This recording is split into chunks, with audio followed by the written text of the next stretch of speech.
It is an absolutely massive windshield. We're just up for the adventure. We don't know where we're going next. This hole in the box is for our crane system. It's very hard, but you'll get to reap the benefits one day. Hi, my name is Parker. I'm Isabelle, and this is our Stewart and Stevenson's ex-military truck that we made into our tiny home.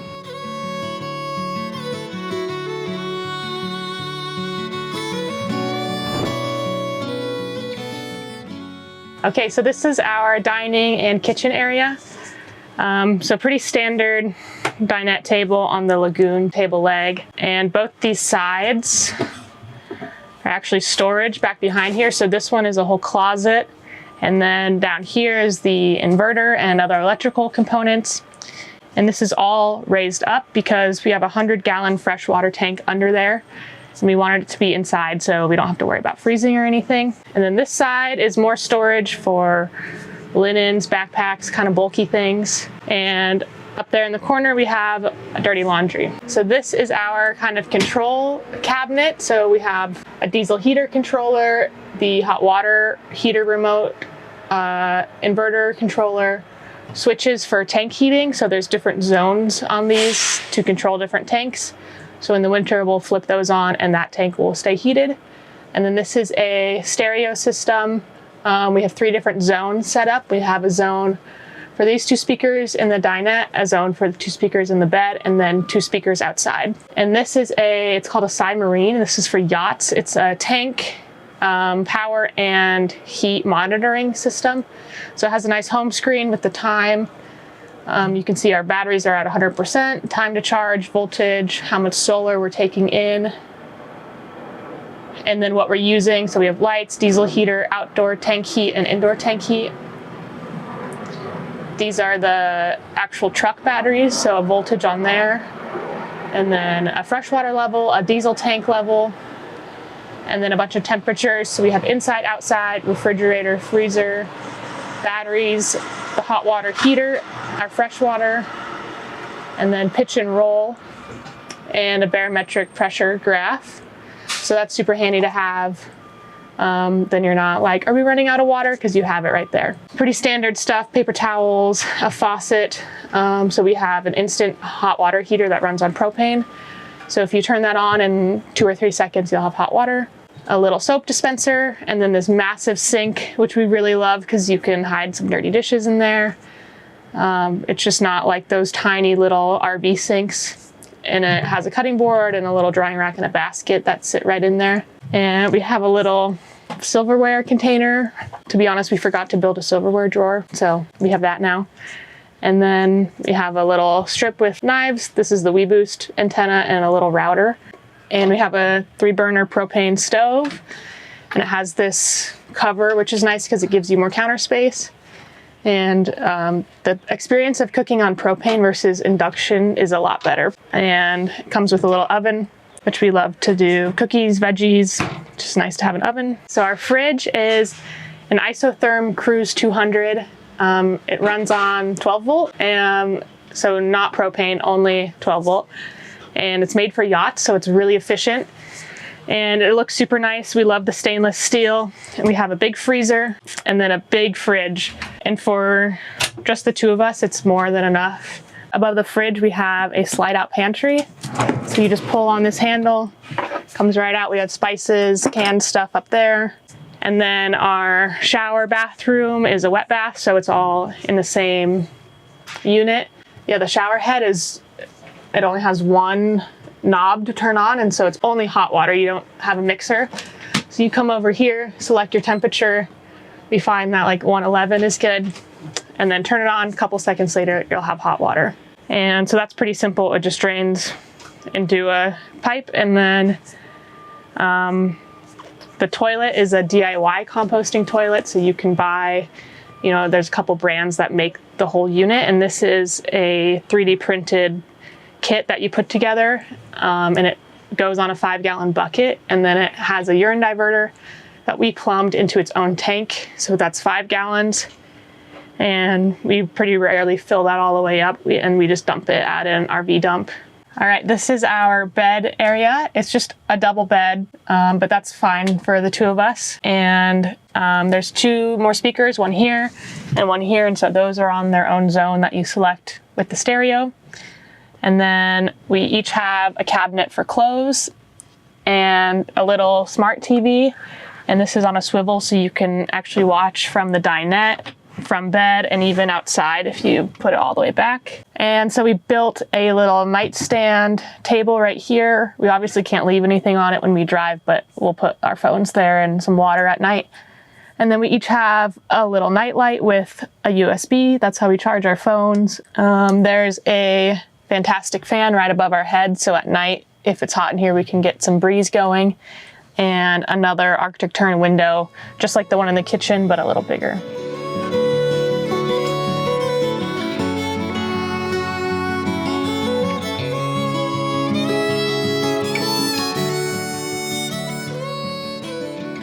We've always loved traveling and not staying in one place. And so this was a way for us to be able to travel long term. Even if we go overseas or something, we can just store the truck somewhere. It's not like we're paying rent while we're not there. And also we can live a lot cheaper like this, especially with housing being so crazy right now. Like, we have a lot more money now to go do things. I also feel that we're drawn to this lifestyle just because of the amount of freedom. One question that we always get asked is, where are you going next? And where can you even go with a vehicle like this? And to tell you the truth, we're just up for the adventure. We don't know where we're going next. I think we decided to build something because in the market, we couldn't find ourselves living in most of the vehicles. We really did design this entire vehicle to fit our lifestyle. Enough room for the bikes and enough room for us. And we also were able to do a lot more without spending so much on an already built out camper.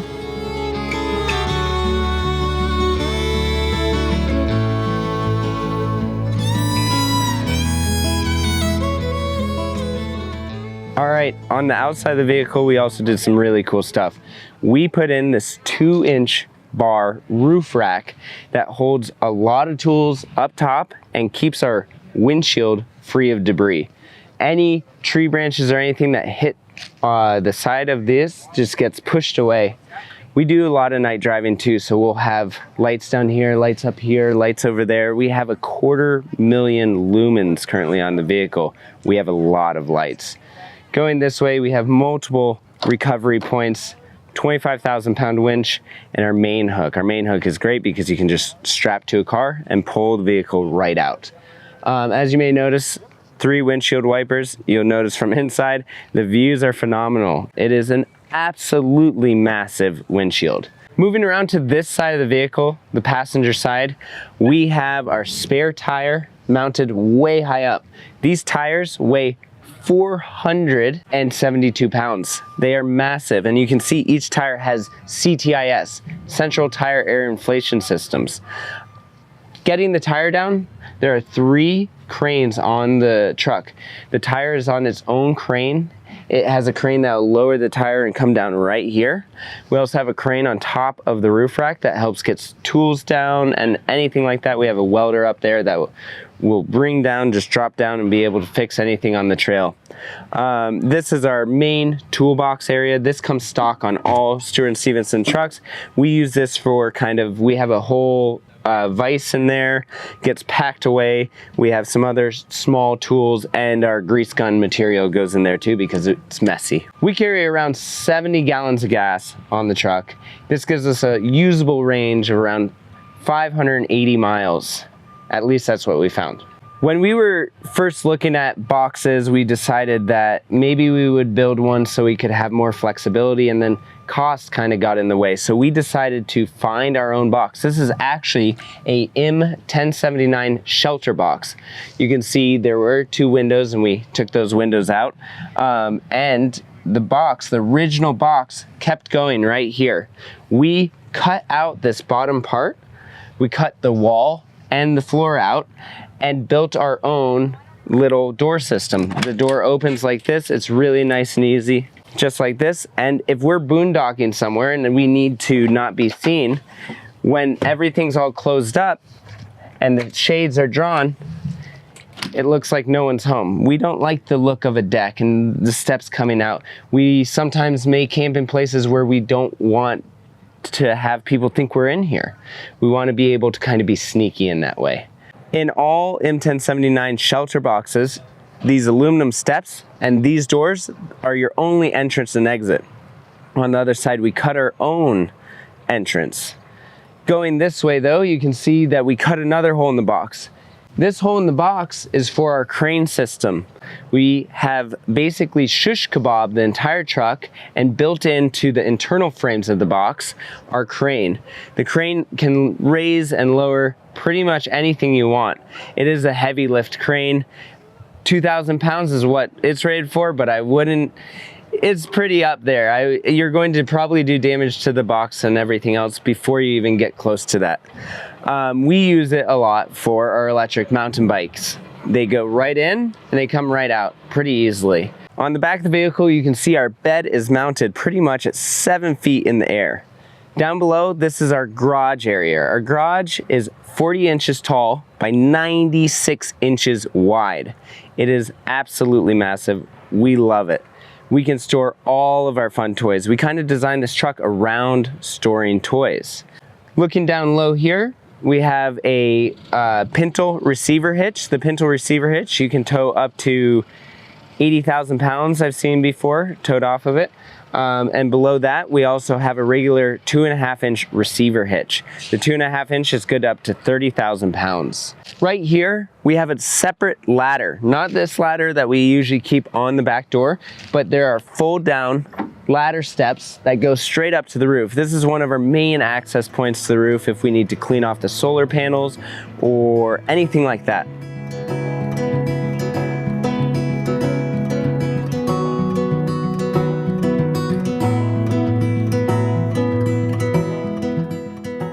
I feel like every camper that we would see on the market, we would already have to modify so much that it would become a build in itself.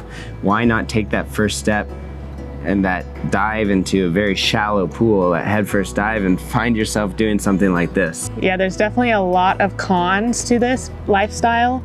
I find travel like this kind of is like an accelerant. Like if you have relationship problems, this is gonna make it worse. If you have mental health problems, this is gonna make it worse. And I think people think they'll move into a van and everything will be perfect, and that's just not the case. And a lot of time, it doesn't fit most people's lifestyles. We were really lucky that it was able to mostly accommodate our lifestyle, but some people need certain household things, a place to come back to. That's very important for some people, and I think it was a very hard thing for us to learn, to just let go of everything in one place and be able to keep moving forward in a direction that we may not even know where we're going. But the pros of this lifestyle, and what is the best parts of this lifestyle, is also that we don't know where we're going next, and we always find ourselves in these very interesting situations in the middle of nowhere and in the middle of cities sometimes even. You just always find yourself in a happy spot. Another pro of this lifestyle is all the things you're gonna learn. I mean, we didn't know how to build anything. We didn't know how to maintain a heavy truck before this. We didn't even know how to change our oil before this. We kind of dived in. We've learned so much. Like, I can't imagine who the people we would be if we didn't learn all of this. And you're always learning, and you always run into some weird problem, and you just have to figure it out.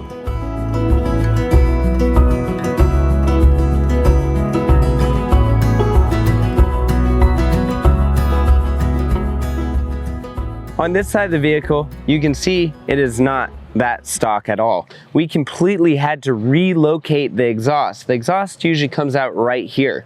We wanted a great place for our tool storage. The tool storage is really easy to access into, just opens like this, and also gives us a little workbench. We love that. This truck has air brakes, which means that we need to hold a lot of air. We have around 8 gallons of air tanks on board. We have a wet tank right here, a rear air brake tank, and a front air brake tank. These tanks are filled up by the engine-driven compressor. Other than the stock exhaust pipe that we have relocated, we have this little exhaust pipe. We use Chinese diesel heaters. They are the best, easily repairable in 99% of situations. And if it's not, why don't you just get a new one? They're like 200 bucks. Moving up from that, we have this. This is our water heater system. We use a tankless hot water heater for the vehicle. We had to do quite a few modifications to our tankless hot water heater. It was not designed to withstand most cold temperatures. So what we did is we went in and we added a whole bunch of heating elements, not to heat the water, but to heat the unit itself and keep it from freezing and cracking. Around the air tanks and above them, we have our starting batteries. The starting batteries are group 6 and they're absolutely massive. We have around 500 pounds of starting batteries, 4 of them, individual. And you may notice this from a few other trucks. A lot of other trucks will have a hydraulic winch on board. We chose not to have that hydraulic winch and go with our 2 electric winches. If we open this up, right here, we have more gas storage. We do carry regular gasoline because we have a 4,400 watt generator on board. And the reason that that generator is gas and not diesel is we get in some pretty cold climates where diesel might not be there to save you. Currently, I am standing on the cab of the vehicle, and that would be the environment of the vehicle. We have 3 230 watt solar panels. Right below me right now is our emergency generator, the 4,400 watt generator. And right to my right, we have a full separate outdoor vented fluids cabinet. Moving forward over here, you might see we have a crane that is laying down. We stand this crane up to the side and we are able to use that crane to pick anything heavy up, like the tools inside that and this box. These tools that we have that are heavy are our welder and torque multiplier and different tools like that. We also store our spare compost and an extra spare propane tank and even a paddleboard up here. On top of that, we can get access to work on any lights that need to be worked on, or even our sand ladders. We store our sand ladders up here because we are 24,800 pounds and it would be pretty hard to use any type of plastic max tracks or anything like that. Moving on to the internals of the cab, we did a lot of work. We took the truck for a drive when we first got it, when it was stock, and we measured the decibel rating for how loud it was and how really it was uncomfortable. The average decibel rating was right around 95 decibels. We actually did a 1,000-mile road trip with no sound deadening or insulation at all. And that was in negative 20-degree weather. It was cold and hot because the engine is right here and there's no door seals. So air was rushing in, making us cold, and this was really hot. Looking around, basically I wanted a truck and a plane. Isabelle said I could only have one. So I made my truck look like a plane. I got all my ceiling toggle switches here. This is a power distribution panel and a lights panel. We designed these ourselves and built them. We have also a temperature screen here. I am able to be driving right here and feel comfortable and know that I can see all the temperatures of everything that I need. If you've seen other videos about these vehicles, you may notice that this isn't stock. It's way different. This is a totally separate AC system that we found and installed. The AC system works a little too well. On setting number 1 with the AC on, it will freeze everything.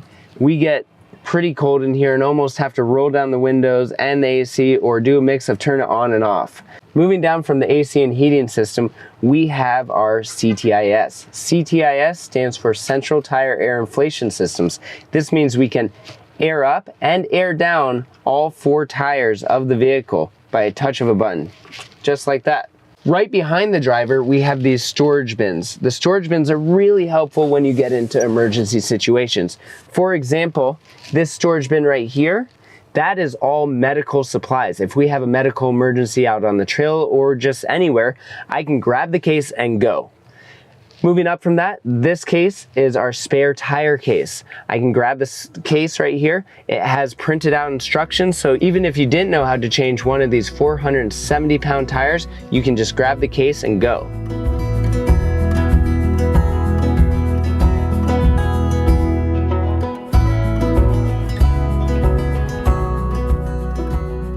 I think if I were to tell anyone about this lifestyle, never give up. I mean, there are times where it's really hard. Even like the first time we turned on the water in the shower, it was like a pasta colander. There was water everywhere. I remember multiple days of just sitting on the ground and not knowing what are we doing? Like, where are we going with this? And not really even seeing an end to all of this anger and frustration at times, you know? And it can get frustrating, but we were lucky enough to hold in and really keep moving forward. And that's one thing I think everyone needs to do, is just keep going, keep moving forward. There will be another day and there will be more happy moments. Building stuff is hard. It's not easy. Yeah, and it's gonna be harder than you think. It's gonna take longer than you think, and it's probably gonna be more expensive than you think. So just keep working through that, and like, it's very hard, but you'll get to reap the benefits one day. If you want to follow along on our journey, you can find us on... We're on Instagram, it's at expedition_nugget, and same on YouTube, it's just Expedition Nugget. We're also on Facebook as Expedition Nugget. Thanks for watching, we hope you learned something, and we'll see you out there.